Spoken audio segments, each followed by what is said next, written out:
लखनऊ में कल 69,000 भर्ती से जुड़े एक मामले पर नौजवानों ने जो कैंडल मार्च निकाला, उस पर पुलिस लाठीचार्ज हुआ। ऐसा लाठीचार्ज जिसमें लाठियां टूट गई, नौजवानों को गिरा गिरा के पीटा गया सड़कों पर। खिन्न कर देने वाला दृश्य था।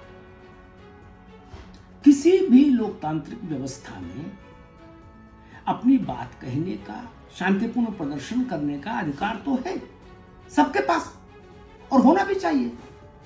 इससे कम पर तो लोकतंत्र में प्राणवायु सुरक्षित नहीं रह सकती। और एक और बड़ी समस्या ये है कि जब उत्तर प्रदेश में बेसिक शिक्षा में, प्राइमरी स्कूल्स में भर्तियां हैं, यानी रिक्तियां हैं,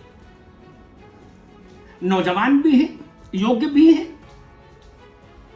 तो फिर ये प्रदर्शन करने की नौबत ही क्यों आ रही? धरना देने की अवस्था ही क्यों निर्मित हो रही?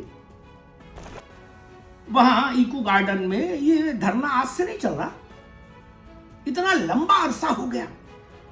मैंने एक बार सुझाव दिया था कि सरकार की ओर से बड़े लोगों को, वरीय लोगों को, या तो उनको बुला के बात कर लीजिए या उनके पास चले जाइए। दोनों में लोग कहीं मर्यादा नहीं भंग होती।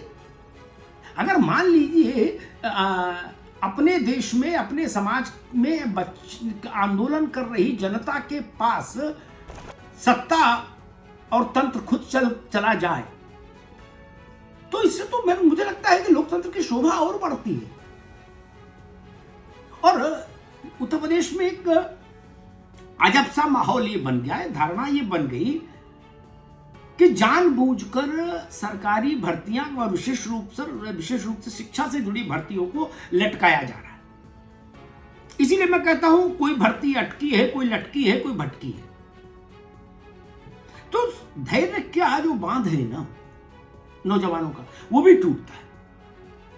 आपको याद होगा एक दृश्य ऐसा हुआ था कि जब महिला अभ्यर्थियों ने अपने बाल कटा लिए थे, अपना मुंडन करा लिया था।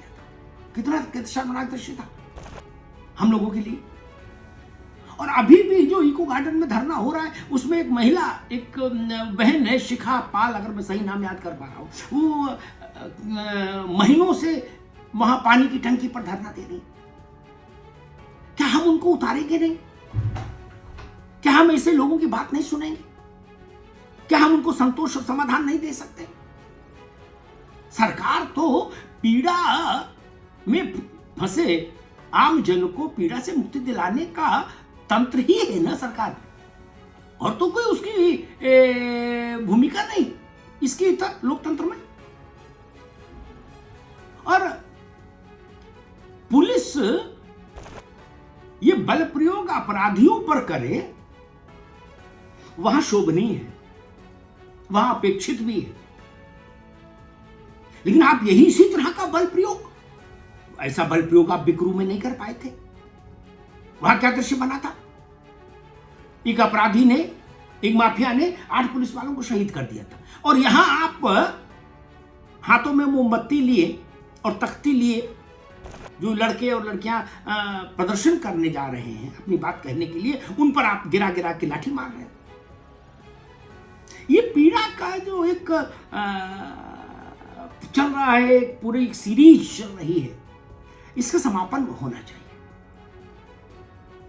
तुलसीदास ने कहा है कि खैचे हो चाप मिटे संदेह। ये धनुष भंग के समय का एक प्रसंग है, उसमें मैं वही बात सरकार से कहूंगा, सिस्टम से कहूंगा। नौजवानों के मन में इतने संदेह है, ये दूर की जानी चाहिए। ये धुंध हटाइए, साफ साफ एक बार तस्वीर सामने रखिए प्रदेश के, देश के। इतने पद खाली हैं, इतने योग्य भर्ती हैं आपके पास। कहीं आरक्षण में समस्या है तो आरक्षण के लिए पता लगता है कि उसमें कुछ नियमों का पालन नहीं हुआ, उसके विरोध में बच्चे बैठे हैं।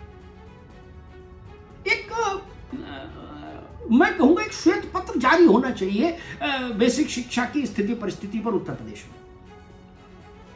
और यह भी पता होना चाहिए कि आखिर कितनी भर्ती अटकी है, किस किस स्तर पर, और दूसरी बात जो एक महत्वपूर्ण है, मैंने एक अवसर पर और भी कही थी, एक ऐसा श्वेत पत्र जारी होना चाहिए उत्तर प्रदेश में जो पिछले 10 वर्षों में हर सरकारी भर्ती का स्टेटस बताए, साथ में यह बताए कि अगर भर्ती अटकी लटकी और भटकी तो क्यों अटकी लटकी और भटकी, और उसके साथ में इस बात का विवरण भी दे कि इन तमाम भर्ती परीक्षाओं के आवेदनों से आवेदन शुल्क के रूप में इन 10 वर्षों में अब तक कुल कितना राजस्व प्राप्त हुआ, ये भी तो पता लगे। हजारों हजार करोड़ रुपया नौजवान दे चुका होता है, कोई भी फॉर्म भरता है, कहीं भी इम्तिहान देने जाता है तो पैसा खर्च होता है। अगर माँ बाप गरीब हैं तो कहीं माँ का पायल गिरवी रख के बेटे के लिए फॉर्म भरा जाता है, कहीं बैल बेचकर। उसको इस ढंग से सस्ते ढंग से नहीं लिया जा सकता कि ठीक है परीक्षा ही ये तो है, निरस्त होगी तो अगली बार करा लेंगे। आपके लिए परीक्षा ही होगी। उनका बैल बिक गया, उनकी अंगूठी बिक गई, उनका मंगलसूत्र बिक गया मां का, तब जाके बेटा इस स्थिति में आया। आप कहते हैं परीक्षा है दोबारा करा लेंगे, और दोबारा परीक्षा होगी तो वो फिर परीक्षा में पेपर छापने का काम ऐसे किसी कंपनी को नहीं दे देंगे जो जिसका पता बियर के गोदाम का होगा, तब इसकी गारंटी कौन लेगा। इससे ज्यादा हास्यास्पद स्थिति तो और कुछ नहीं हो सकती तंत्र में। अभी पिछली टीईटी परीक्षा में यही तो हुआ, जिन राय अनूप को ठेका दे दिया पर्चे छापने का, 26 लाख पर्चे छापने का, उनकी कोई प्रिंटिंग प्रेस ही नहीं थी, और दिल्ली में बदरपुर के इलाके में एक बड़ी कंपनी की बियर का गोदाम था, उस पे वो एड्रेस उन्होंने अपना बता दिया। बताइए, बाद में उन्होंने 4 प्रेस का इंतजाम किया, वो प्रेसें ऐसी थी जो मरे गिरे शादी ब्याह खोया पाया मुंडन के कार्ड छापती थी, तो उन्होंने पर्चे भी छाप के बांट दिए कार्ड की तरह। तो ये बहुत सारे बुनियादी सवाल हैं और मुझे लगता है इन बुनियादी सवालों का उत्तर आना चाहिए, और शासन और नौजवानों के बीच संवाद होना चाहिए। लाठी नहीं, किसी भी रूप में लाठी स्वीकार्य नहीं हो सकती, मंजूर नहीं हो सकती। धन्यवाद।